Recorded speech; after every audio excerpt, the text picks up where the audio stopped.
La formation des cadres du niveau central en financement basé sur la performance constitue une étape très importante du processus de mise en œuvre de cette approche utilisée par le projet de développement du système de santé PDSS. Elle permet en effet son appropriation par les acteurs, ce qui faciliterait son intégration dans les stratégies de mise en œuvre des actions sanitaires, l'accélération de sa mise à échelle et une meilleure complémentarité avec les autres régimes de financement.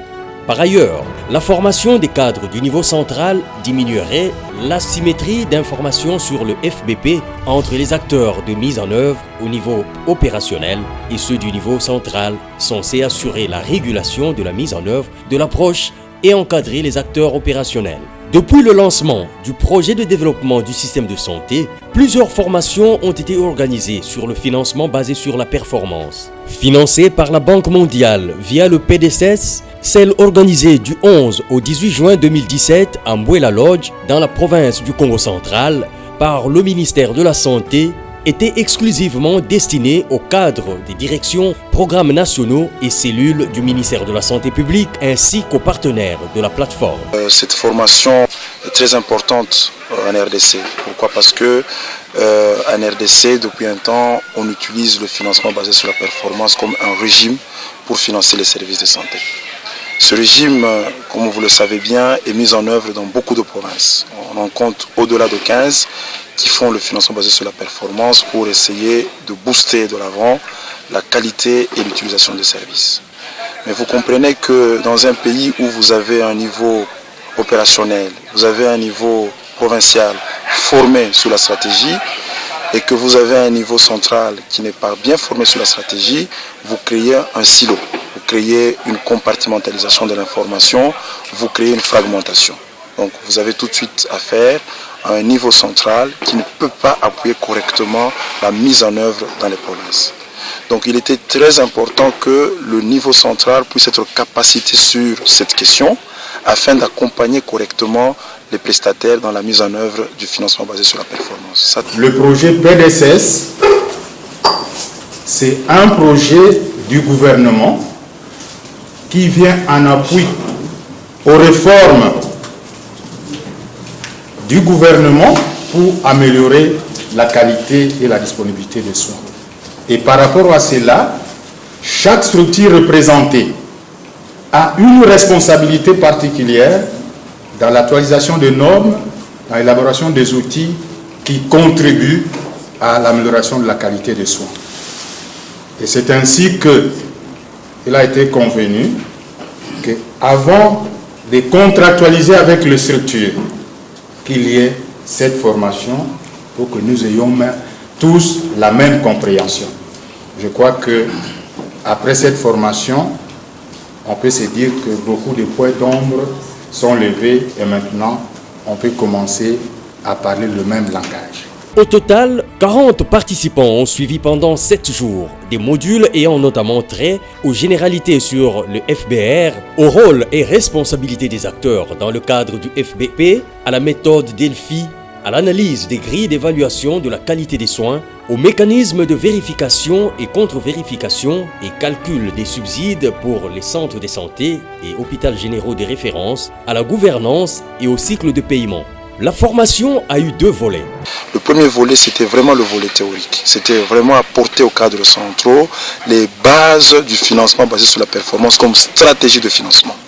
On a rappelé l'historique, on a parlé des outils, on a parlé du financement de la santé, on a parlé des autres mécanismes de financement qui peuvent être couplés au FBP, on a parlé des expériences pays qui ont montré de très bons résultats en RDC, d'une part, et d'autre part, nous avons fait beaucoup d'exercices pratiques sur terrain, dans la salle, qui montrent que, justement, ce régime de financement peut être appliqué dans la vraie vie. Autre matière, parmi celles développées, la théorie de l'organisation institutionnelle, ainsi que la théorie des nouvelles économies institutionnelles. Après, on a pu développer aussi les principes qui sous-tendent le financement de la performance dans essentiellement la contractualisation, la séparation des fonctions, ainsi que l'autonomie de gestion des formations sanitaires. On a pu surtout développer les 3 théories ainsi que la notion de séparation de fonctions. On a pris un peu de temps parce qu'on estimait que c'est très important que les participants puissent comprendre les théories qui sous-tendent, ainsi que les principes qui sous-tendent le financement de la performance, afin de mieux comprendre et mieux approprier les différents dispositifs qui vont être utilisés par eux-mêmes lors de la mise en œuvre de l'approche de financement basée sur la performance. Michel Mouvoudi de la Banque mondiale sont utilisés dans le financement basé sur la performance pour améliorer le rendement des structures de santé afin de diminuer la mortalité au sein de la population. Il convient de retenir qu'en dehors de l'incitation de l'offre, le financement basé sur la performance met un focus sur la satisfaction de la population qui constitue le centre même de cette stratégie.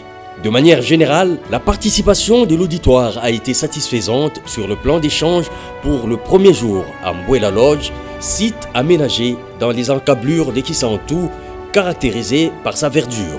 Cette formation se fait pour les cadres du niveau central, qui sont des personnes qui ont une bonne expérience du système de santé.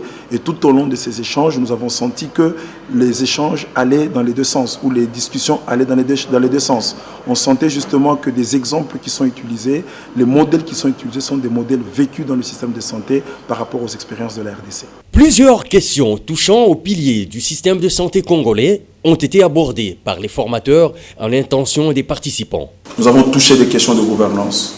Nous avons touché les questions de financement de la santé. Nous avons touché les questions des formations sanitaires. Nous avons touché les questions des prestations de soins. Nous avons touché les questions des ressources humaines.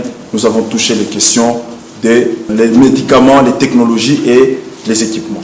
C'est dire, le FVP n'est qu'un instrument pour renforcer le système de santé. Les formateurs n'ont pas voulu livrer les participants à une formation purement théorique. Ils ont donc tenu à ce qu'ils affrontent la réalité de terrain pour confronter la théorie et la pratique dans le contexte de leur travail. Le terrain devrait nous montrer quelles sont les faiblesses que nous pouvons corriger. N'est-ce pas? Parce qu'aujourd'hui, tout le monde pense que corriger ou redresser ou renforcer le système, ce n'est qu'un problème de moyens. Non, c'est aussi un problème d'utilisation des moyens. C'est aussi un problème d'efficience. Je crois que vous l'avez vu. N'est-ce pas? Ça, c'est très important que les gens comprennent que nous avons des déficiences qu'on peut corriger uniquement par la manière de financer, uniquement par le comportement des acteurs de santé. C'est très important à comprendre. Le troisième élément, comme vous l'avez dit, nous avons justement diagnostiqué des problèmes. Et j'étais heureux de constater que pour les directeurs et les cadres centraux qui connaissent le terrain, il s'agit des problèmes qu'on retrouve dans d'autres provinces, dans d'autres zones de santé. Dans le cadre des exercices pratiques intégrateurs, les participants à la formation se sont rendus au centre de santé d'Ekikonka, au centre de santé Servitoko et au centre de santé Kintamu, tous dans la zone de santé de Kisantu. Leur tâche a consisté à effectuer le contrôle de la qualité et de la quantité des prestations dans ces différentes formations médicales. L'initiative a été fructueuse car plusieurs constats ont été faits montrant la nécessité de pérenniser cette pratique. Il y a une discordance parfois entre les données du SNIS et les données que nous avons vérifiées d'abord, ce que nous avons vérifié, et la validation a été difficile parce qu'ils ne tiennent pas les outils de manière correcte. Les nombres de cas déclarés ne sont pas les mêmes que les cas qui ont été vérifiés par nous. Un exemple? Il y a une discordance. Nous avons par exemple pour le mois de mai, pour ce qui est de la du planning familial, ils écrivent 12 cas, mais en réalité, quand nous avons vérifié, il n'y a que 9 cas. Une confusion assez substantielle que nous avons vue, dans le remplissage, les nouveaux cas, ils écrivent anciens cas et les anciens cas, ils écrivent nouveaux cas. Donc ça fait une confusion terrible. Nous avons invité l'infirmier titulaire, il est venu dire c'est malheureux, je ne m'étais pas rendu compte de ça. Alors de l'autre côté, c'est presque la même situation, la discordance des données par rapport aux données déclarées. Et ce que nous avons vérifié, une discordance. Soit il saute les numérotations, des 12, vous retrouvez déjà à 22. Alors ça c'est une astuce que nous avons utilisée. Au lieu de voir les numéros, comment ça s'est suivi, la suite logique, on s'est mis à compter cas par cas. On s'est rendu compte que les totaux en bas ne correspondaient pas. Soit il y avait sous-notification, soit sous-notification, avec une différenciation des numérotations. Donc la personne fait 1, 2, 3, 4, 5, il saute directement à 22 directement. Ça a été un élément. Alors l'autre élément c'est quoi? En rapport avec la santé de la mère, consultation, registre CPN, nous avons vu que non, au lieu que la dame qui vient consulter soit enregistrée une fois dans le registre, puis fait le suivi des différentes visites, il les répétait la même dame.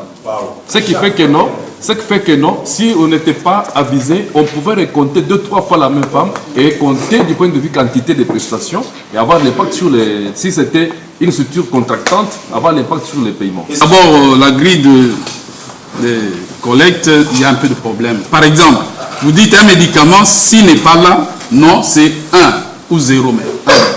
C'est un peu... L'autre médicament, s'il est là, oui, c'est 1, 0. Donc, il faudrait essayer d'harmoniser l'outil, sinon on va voir. Du point de vue vérification des quantités, on a eu des discordances. Pour la consultation curative, on a fait plus de 26%. 26% des discordances. 26%. 26%. Donc, 1200, et quand on a vérifié, on est tombé presque à 900. On a fait, par exemple, la triangulation pour les accouchements. On a vérifié, par exemple, pour le mois d'avril, il y avait 40 accouchements. 11 seulement avaient un support de pactogramme. Et il n'y avait que 17 femmes qui ont reçu l'ocytocine. Sur combien d'accouchements? Sur 40. Wow. Eu égard à tous ces problèmes diagnostiqués, il est clairement apparu qu'il existe des situations de disparité énormes dans le cadre de l'offre et de la demande des services. L'offre de soins s'est faite au niveau des zones. Hôpitaux, centres de santé. Les constats partagés ce matin montrent que les structures du niveau central, chacun à ce qui les concerne, ont un grand travail à faire. Quand on parlait de gestion des déchets biomédicaux, je voyais mon frère Joseph, parce qu'il y a un travail qui s'est fait, parce que ça entre dans la qualité des soins. Quand on a vu la discordance des données, alors que chaque mois, le centre de santé doit valider, faire l'audit et valider les données, ils envoient des rapports pour lesquels ils doivent avoir les audits.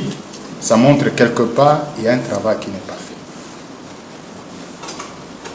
Les performances des structures vont porter essentiellement sur la correction de ces distorsions qui relèvent des structures à différents niveaux. Quand on parle de la disponibilité de médicaments, c'est le PNAM qui travaille avec les CDR et l'accompagnement des zones de santé. Quand on parle de qualité de soins, on voit la D5 avec ses éléments. Quand on voit toutes les questions de lutte contre la maladie, on sait quelle est la structure. C'est comme ça qu'il faut percevoir. Et quand on commence à parler de certaines interventions, on a vu avec la CPN 7, la CPN 8, et en ce moment le PNCR doit s'élever pour actualiser les normes. Parce que la qualité, c'est la confrontation de ce qui s'est fait par rapport aux normes avec tous les éléments constitutifs. Pour les participants, cette formation sur le financement basé sur la performance a été d'une importance capitale. La qualité des débats auxquels j'ai assisté, ça me permet de dire que nous avons des cadres de très haut niveau et cela, ça a été confirmé par les résultats. Mon impression, c'est d'abord la satisfaction d'avoir pu tenir les 7 jours pour acquérir une formation dont on avait besoin. Le fait d'avoir suivi cette formation, je me rends compte qu'il y a moyen de rentabiliser davantage les financements qui nous arrivent tout en améliorant la qualité et la qualité des services et la couverture des services que nous offrons à la population. On a eu la matière abondante, mais aussi très intéressante. On a eu une facilitation aguerrie, malgré quelques glissements horaires. À qui la faute? La matière était intéressante. On a posé beaucoup de questions, nous, participants, et les facilitateurs devaient réagir pour qu'on puisse se comprendre. Nous avons une très bonne appréciation parce que quand on venait, on avait une conception erronée de l'approche PBF. Maintenant que nous venons de suivre cette formation, vraiment, on sait bien dire, expliquer et puis même appliquer ce que c'est l'approche le financement basé sur la performance. C'est une formation qui concerne le financement basé sur la performance. C'est un régime de financement du système de santé qui en fait paye les résultats. Bien sûr qu'avant il y a un contrat, mais les résultats sont payés en vérifiant la quantité et la qualité. Et donc pour nous, c'est ce que nous ne faisions pas souvent. C'est-à-dire que nous préférons payer les gens après la production des services, alors que l'idéal c'est de payer les résultats. Et ici, pendant les 7 jours, nous avons appris, nous avons maintenant beaucoup d'informations et nous savons qu'est-ce qu'il faut faire pour que nous puissions améliorer en fait la performance, que nous puissions avoir de bons résultats dans nos différents services. Il est vrai que notre structure a été sélectionnée par la Banque mondiale pour justement mener des activités. Nos activités sont connues. Et nous organisons des activités en lien avec le problème de santé des adolescents et des jeunes. Et ces interventions vont être intégrées dans les zones de santé qui sont appuyées par la Banque mondiale. Et donc du coup, ces zones de santé vont entrer sous régime de FBP, donc financement basé sur le résultat. Il était important pour nous d'être briefés, d'être informés sur les différentes stratégies qui sont utilisées pour que nous puissions avoir des résultats. Il y a eu la phase pilote où j'étais coordonnateur terrain, je fais les FBP, on a été formés. Mais ça, je vous dis qu'à toute chose, telle que je suivis la formation aujourd'hui, il y a eu beaucoup d'améliorations, beaucoup d'innovations. Et j'ai trouvé que c'est très capital. C'est une formation pointillée. J'ai beaucoup retenu, sincèrement, ça va m'aider dans l'accomplissement de ma mission comme assistant technique chargé de la qualité des soins. Mes impressions sont très très bonnes. Vous savez, la nutrition, c'est l'un des grands problèmes de ce pays. Vous savez, vous tous que vous êtes en train de parler des marchés, puisque au moins vous avez pu y manger. Mais sachez que dans notre pays, nous avons au moins, quand on descend pour les enfants, vous avez au moins 43% des enfants qui sont mal nourris. Et ça constitue un très grand problème. Et je suis venu ici voir que avec tout ce que nous avons ici comme matière, financement basé sur les résultats, c'est une stratégie qui peut aider les pays à accélérer la lutte contre la malnutrition.